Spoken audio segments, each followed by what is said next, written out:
За хамтдаа тавхандаа баярлалаа хөтөлбөрөөр зочны цагаар үргэлжлэж байна. Студидтэй бид улсын дээд шүүхийн тамгын газрын дарга Заяа Дэлгэрийг урьж оролцуулж байна. Тэгэхээр дээд шүүхийн зүгээс бас өнгөрсөн хугацаанд ялангуяа энэ шүүхтэй холбоотой, хуультай холбоотой ойр ажилтдаг хэвлэл мэдээллийн байгууллага тэр тундаа сэтгүүлчдтэй хамтарсан сургалтуудыг зохион байгуулж байгаа. За өнөөдөр бас нэг сургалт нь болсон байгаа. За үүнтэй холбоотойгоор бас яг дээд шүүхтэр хийгдэж байгаа ажлуудын талаар тавхад мэдээлэл өгөхөд студидтэй зочин урьсан юм а.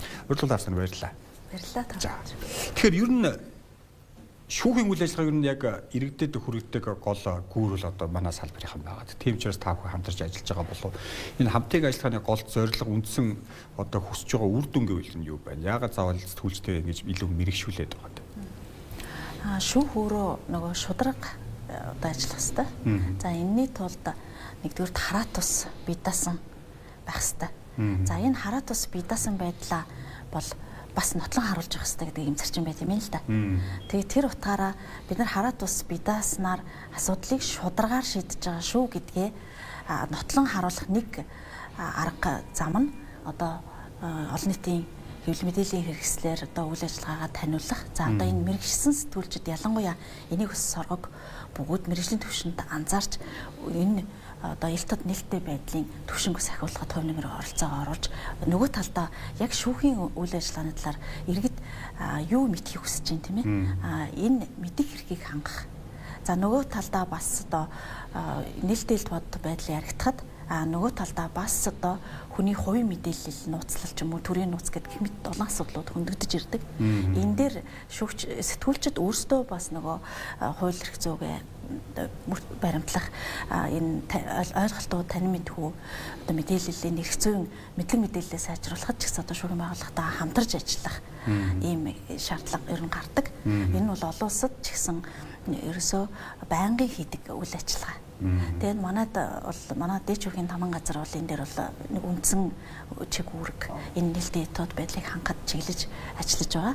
За улсын дээд шүүхийн хувьд бол 21 оны шүүхийн хуулийн шинжилсэн хариулга хэрэгжиж эхлэхэд тэр гол одоо гонцоос хөдөл баримтлалыг одоо амьлуулахын тулд ерөөсөө энэ шүүхийн ил тод байдлыг хангах эрх зүйн орчныг одоо бүрдүүлье гэдэг дээр одоо санаачлаг гаргаад тэгээд хуулинд одоо шүүгч нээлттэй ил тодор шүүх хуралдаанаа ингээд явуулах гэхээр одоо хэргийн оролцогчид ч юм уу ямар нэгэн шалтгаанаар ерөөсөө хаалттай хийх ийм нөхцөл байдал руу хууль эрх зүйн орчин өөрөө орцсон тийм байгаадс. Тэгээ энэ дээр бол дээд шүүхийн судалгаа хийгээд ерөөсөө ямар хуулийн хууль эрх зүйн орчинд өөрчлөх юм бэ гэх тэгээ хууль зүйн байнгаараа дээр бас хамтарсан бид нар хэлцүүлэг гэж яг энэ орчноо шинжилж үзээд энэ хуулинд одоо нийт хурлууд нээлттэй явагддаг. За зайлшгүй тохиолдолд халтай явагддаг. Түүнээс биш одоо нээлттэй гэсэн ирнэ нэг л хүн хаяал гिचх юм бол хаачдаг. Ийм байхаар болохгүй нэ гэдэг дээр одоо санал нэгдээд тэгээд 24 оны 6 дугаар сард нэр бүхий одоо байнгын орны дарга загтуутар дарга сандагчир гишүүн одоо зандагчир гишүүн тэргээд дарга байсан их хурлын дарга ингээд байнгын ороо хууль зүйн байнгын ороос үндсэндээ санаачлал гараад хамтраад хуулийг өөрчилсөн. Одоо өнгөрсөн чуулганаараа. За тэгээд харин энэний бэлтгэл ажил буюу энэ шууд дамжуулалт хийх чинь мэдээж техник технологи хүн болсон хүчин дэд бүтц хэрэгтэй болно. Тэр энийг улсын дээд шүүхийн хувьд бол ондоо багтаагаад тэгээ 25 оны 1 сарын 1-ээс дээд шүүхийн хяналтын шатны 90 үргийн захиргааны хяналтын шатны бүх хурлууд шууд дамжуулагддаг болсон. За анхан давзалтах шатны шүүхүүдийн хувьд бол авилгын эргүүд нээлттэй шууд дамжуулалттай байдаг гэсэн. Одоо өнөөдөр болж байгаа сургалт чинь 3 дахь таглах. Энэ ингээд яг нэг хамруулсан хэвлэл мэдээллийн ажилтаа хамруулаад цаашаа гээд улам мэрэгшүүлээд яваад байна уу? Яг хүрээллүүд нь ямар хөө байгаад байна? Ямар сэдвийн өрөөнд бас яваад байна? Энийг одоо доктортой залгамжтай байх зөвхөн ил тод байх ёстой гэдгийг бүгд одоо яриад авах биш. Тодорхой сэдвүүдээр одоо өнөөдөр хэлбэр ажиллагааны шүүх гэж юу вэ? Өнөөдөр хэлбэр ажиллагааны дагсан шүүх байгуулагдаад энэ дээр бас өндөрлөл бэрхшээлүүд байна. Бас ингээд хэцүү байгаад байна гэдэг ийм шөмжлөл бас байсан учраас яг энэ дээр өнөөдөр яг хуулийнхын концепц нь юу юм? Яагаад хэлбэржүүлсэн үйл ажиллагаа хэргийг ердийн болон хэлбэржүүлсэн хоёр журмаар явдаг. Дэлхийн нийтэд одоо энэ зөвшөлтсөл буюу одоо гимбрууга хүлээгээд хохирлоо төлөөд одоо хэргийн урдан шийдвэрлэх ийм хэргийн оролцогч бүхий л талуудын өрсөлдөл сонирхол байдгаа гэдгийг одоо хөлөн зөвшөөрөөд хуульчлаад ингээд дэлхийн одоо эрх зүйн өндөр хөгжсөн улс орнууд бол нэлээд өндөр хувьтай хялбаршуулсан журмаар шийдвэрлэлт явж байна л да. Тэгэхээр энэ сэдвийг л өнөөдөр сонгосон байгаа юм. Тэгэхээр ер нь бол цаашдаа мэдээж ил тод байдлаа хангах бүх талынхаа оролцоог одоо сувг юм ярихаас гадна тодорхой нэг сэдвүүдийг бас энэ одоо сургалтаар одоо шинэлэг таланд хэрвээлээ аваад ингээд ойлголтоо нэгтгэхэд яваад байвал бас зүгээр байна.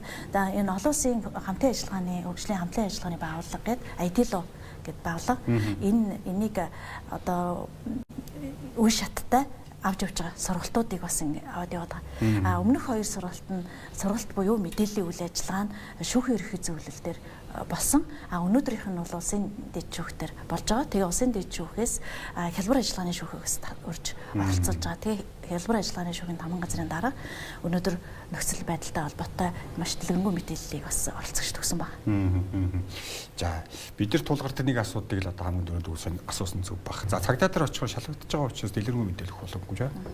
За одоо шүүх мөнгөтэй холбоотой асуудал ер нь тэгэл нэг шалгагдаж байгаа учраас прокурорын зөвшөөрлөөр гэдэг юм хоёрын дээр очивол бид нар мөрөгдөг байхгүй. Бидний үндсэн ажил болох илүү их мэдээлэл болж байгаа. Мэдээж та бүхний үйл ажиллагаа тодорхой хуулиар хязгаарлагдаж байгаа баг.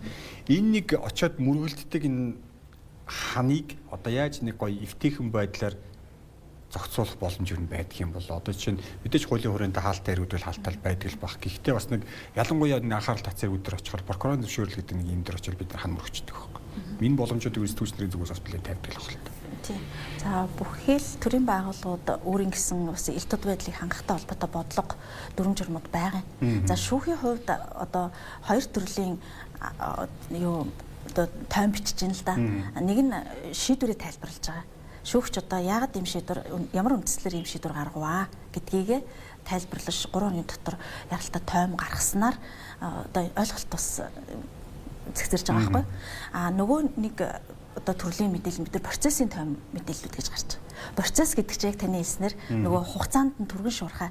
За шүүхтэр ирсэн хэрэг одоо ямар шатандаа явж гин одоо хурал нь ягаад хойшилсан ч гэдэг юм уу. Гэх мэт ингээд процессын гэдэг маань явцын мэдээллүүд байхгүй. Тэгэхээр явцын мэдээллүүдийг бас шүүх аль болох тодорхой өгөх ийм юутай байгаа. Бодлого барьж ажиллаж байгаа. Одоо прокурорын байгууллага, цагдаа байгууллагууд бол нөгөө юу хийчихэж байгаа юм одоо хэвлэлийн хурал хийгээд ч юм уу тий бас сэтгүүлчдэд тодорхой арга барилаар энэ мэдээллүүдийг өгöd байна л да. За шүүх бол яг шийдвэрлсэн шүүгч нь хуулиндаа байдаг. Тэр хэргийг шийдвэрлэж байгаа шүүгч өргөх мэдээлэл өгөхөр л заасан. Тийм учраас одоо шүүхийн тамгын газрууд нөхцөлийг хангаж өгч байгаа юм. Энэ мэдээллийн түгээх тийм ээ одоо сэтгүүлчтэй нь холбож өгөх. За тэр шүүгчийн одоо гарч байгаа одоо шийдвэр мэдээллүүдийг одоо түргэн шуурхах хүрэх тал дээр одоо бид нар анхаарч ажиллаж байгаа. Яг шүүгчтэйгээ ингэж ажиллана л гэсэн. Тэгэхээр нөгөө хуулинд нь шүүгч шийдвэрээ өөрөө томлон тайлбарлаж мэдээлэл өгнө. За процессын томьёодаг ч гэсэн шүүгчээс л авч ингэж өгдөг байгаа. Тэгэхээр энийг түргэн шуурхаа болгох ажил бол бидэнд толгомдож байгаа.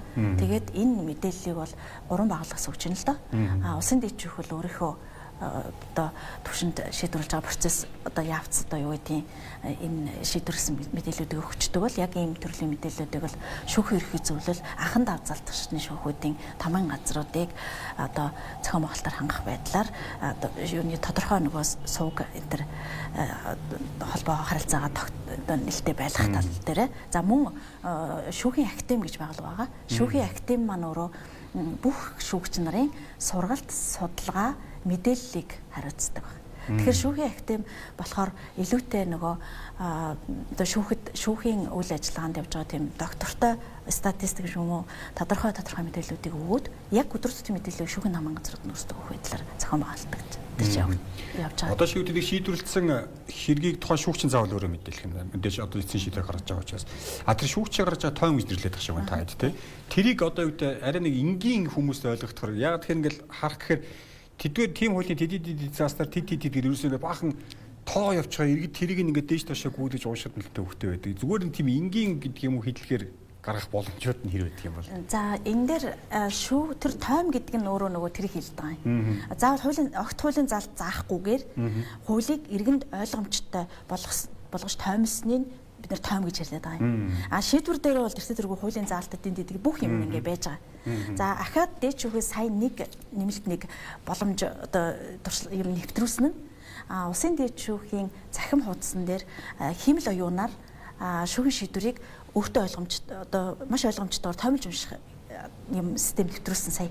Шүүхийн шийдвэрийг одоо дээд шүүхээс шийдвэр гаргахаар анхан давхрын шийдвэр бас байж байгаа шүү дээ. Тэгэхээр AI ашиглаад улсын дээд шүүхийн захим хуудасны AI хурангуулах гэж товчиг дараал орохоор анхан шатны шүүхэн яаж шийдвэрлсэн. Яг саяны одоо таны хэлж байгаагаар ингээд олон хуулийн заалт малт ингэхгүй яг иргэнд ойлгомжтой энгийн оролцогч нь хин утга нь юу юм яг юу болсон яаж шийдвэрлсэн гэдэг нь энгийн ойлгомжтойгоор давхрын шийдвэр нь бас тийм дээд шүүхийн шийдвэр нь тийм нэг дор ингээд 3 шатны шүүхийн шийдвэрийг тоймлоод маш хурдан ойлгочих боломжтойгоор ийм AI ашиглан ийм функц бид нар дээд шүүхийн захим хуудасаар ингээд оруулсан.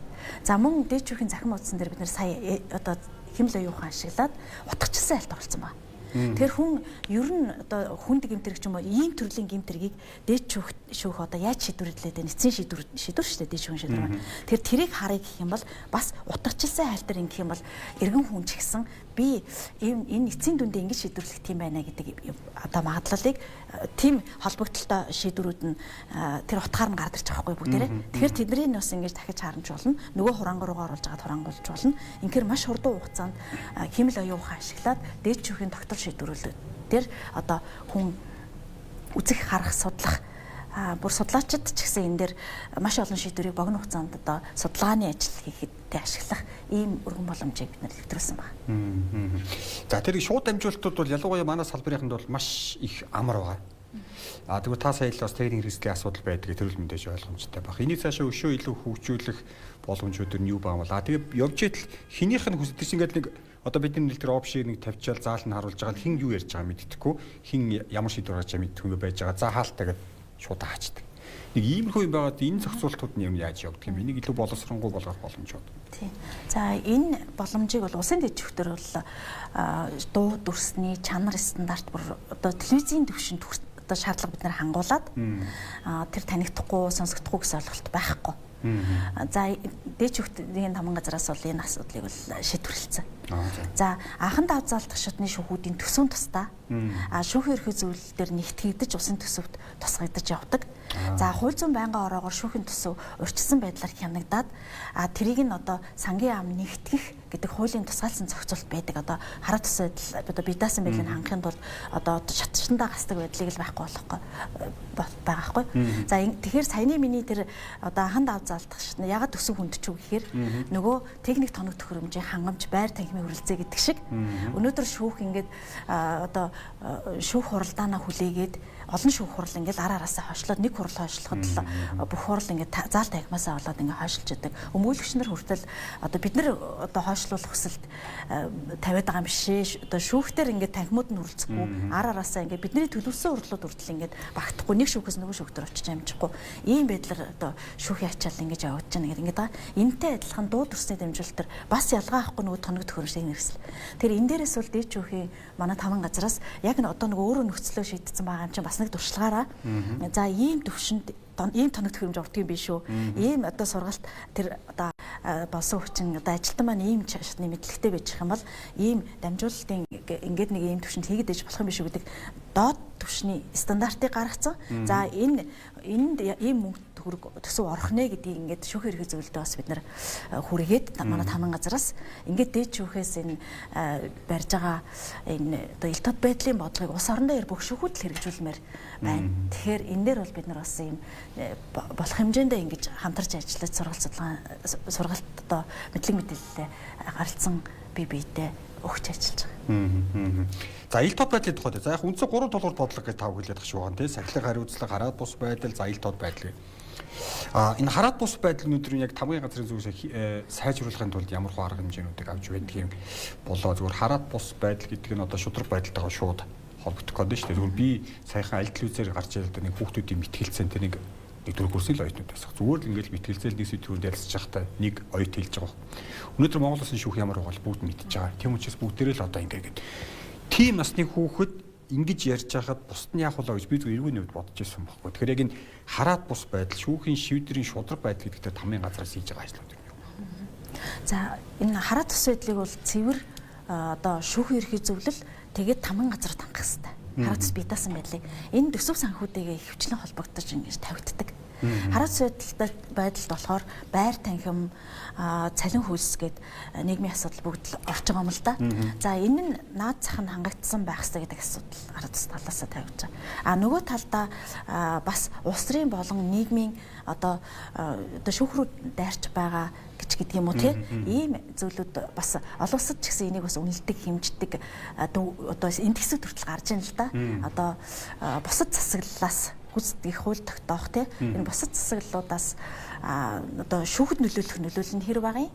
Шүүхээсээ бас нөгөө практик дээр хэрэг шийдвэрлээд тэр гарч байгаа хуулийн алдаа зөрчлийг засан сайжруулах энэ бас нөлөөлөл одоо хууль одоо манайх хууль санаачлаад одоо хууль санаачлалт гэж хуулийн төсөлд санал өгч байгаа шүү дээ. Тэгэхээр энэ маань өөрөө бас дуу хоолой өргөж байгаа асуудал. Тэгэхээр энэ өөрөө эрүүл тогтолцооны байх тухай энэ өргөн дэлгэр бас тал талын ойлголтууд байгаа юм. Тийм учраас өнөөдрийн энэ сургалтаар энэ одоо шүүхрөө орж одоо юу гэдгийг энэ шүүхийн нэр хүнд энэ одоо сүүлийн үед бол нэлээд судлагдж байгаа асуудал бол урьдчилан одоо хэвлэл мэдээлэл хэрэгсэлж юм олон нийтээр ялдаг.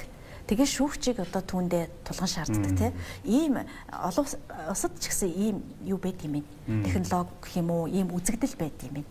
Тэгэхээр энийг одоо шүүх өөрөө бас хараат тус бие даасан байдлаар энийг хуулиар л хамгаалд юм байна. Хуулиар. Тэгэхээр эрх зүйн орчныг илүү босронгуй болгох цаг үеийн энэ гарч байгаа асуудлууд дээр бид нар одоо судалгаа хийх, олон улсын туршлагыг үзэх тийм ээ, урьдчилж харах.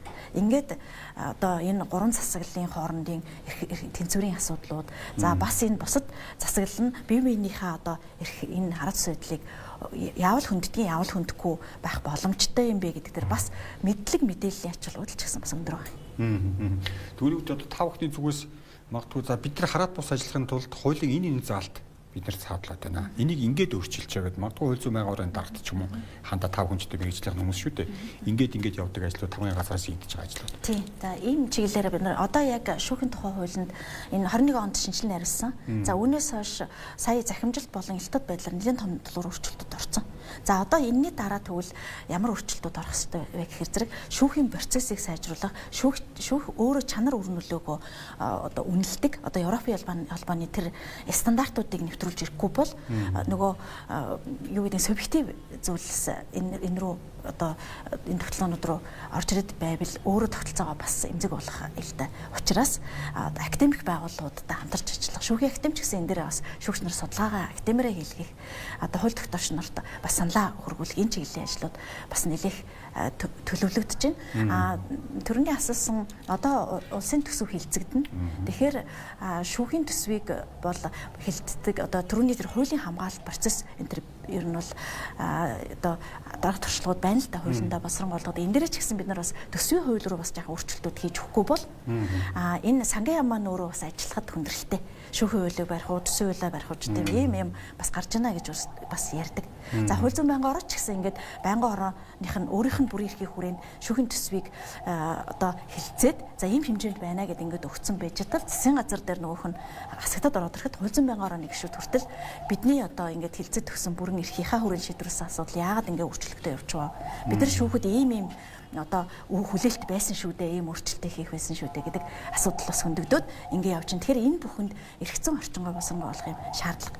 За нөгөө талдаа энэ шударга эс гэдэг юм руу өнөөдөр ч гэсэн ингээд төр засгийн үйл ажиллагаа ингээд ирэхэд хуулиа мэдэх хуулийн дагуу байх тий. Энийг одоо эцэслэн шийдвэрлэдэг баг шийдлэхгүйгээр одоо маргаан мэтгийн өсч артамны дунд болоо үйл ойлгох байдал хавтгарч энэ эмх зам бараг байдлаар орох төвшин рүү бас хүрэхгүй байхад энэ өөрөө хуулийн тодорхой байх, шүүх өөрөө шударга байх тий.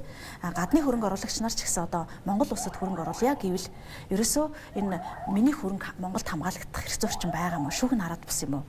Одоо миний аймнаас жуулчин хүн би тийм ээ одоо Монгол улсад явж байгаа эрсдэл учруулъя авах вэ? Энэ эрх зүйн тогтолцоо нь өөрөө шударга юм уу? Гэх мэт тийм учраас ерөөсөө шүүхэд оруулж байгаа хөрөнгө оруулалт шударгасны хөрөнгө оруулалт.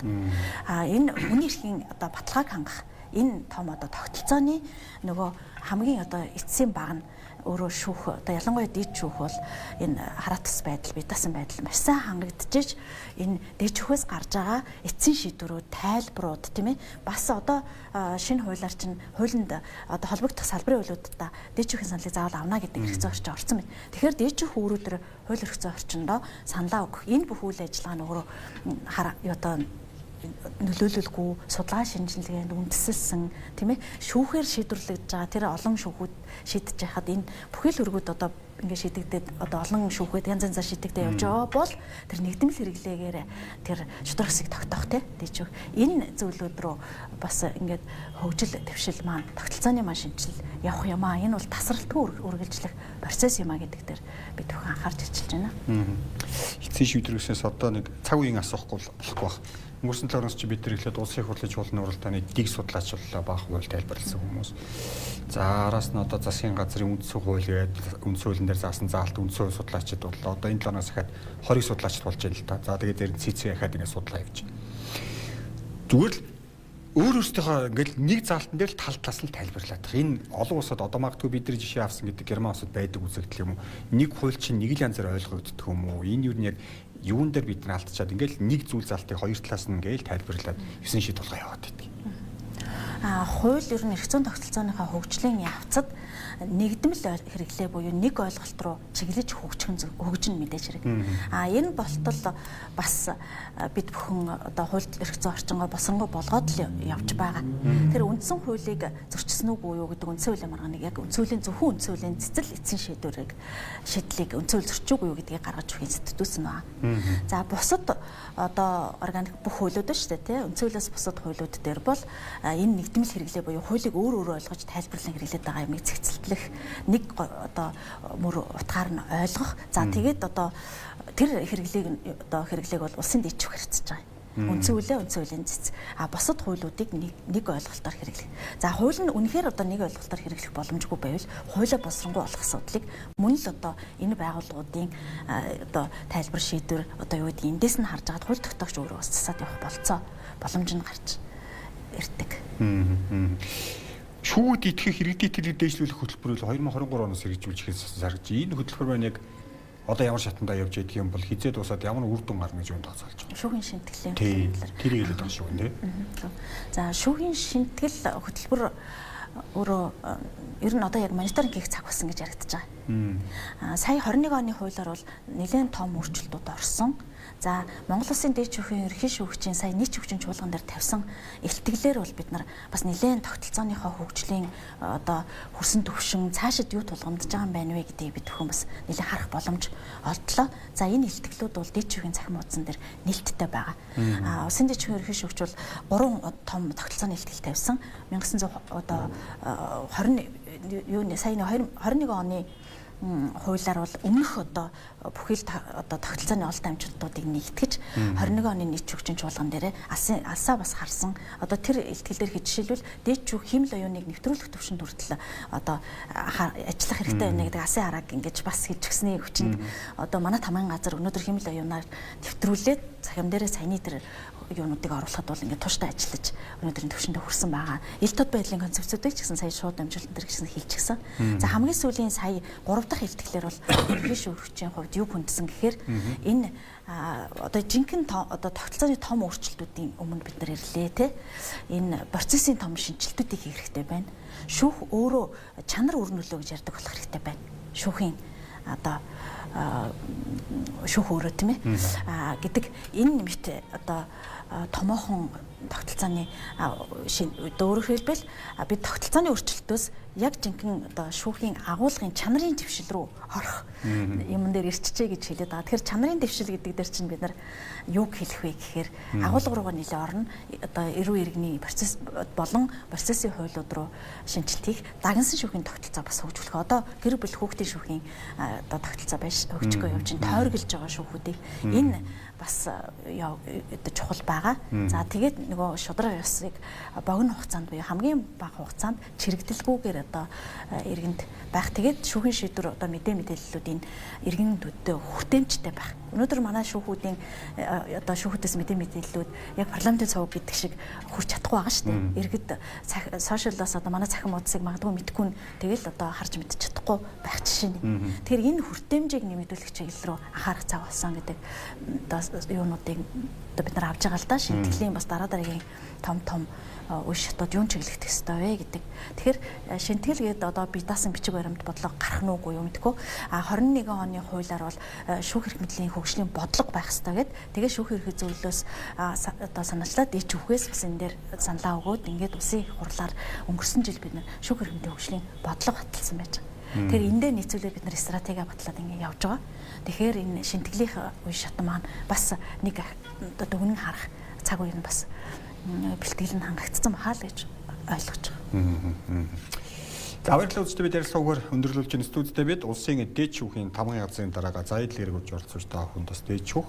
За тэр дундаас яг хуулийн үйл ажиллагаатай холбоотой тэднийг олон нийтэд бас илүү нээлттэй ил тод болгох чиглэлээр ямар ажлууд хийж байгаа юм бэ гэдэг талаар та бүхэнд бас нараа дамжуулан мэдээлэл хүргэлээ нь баярлалаа.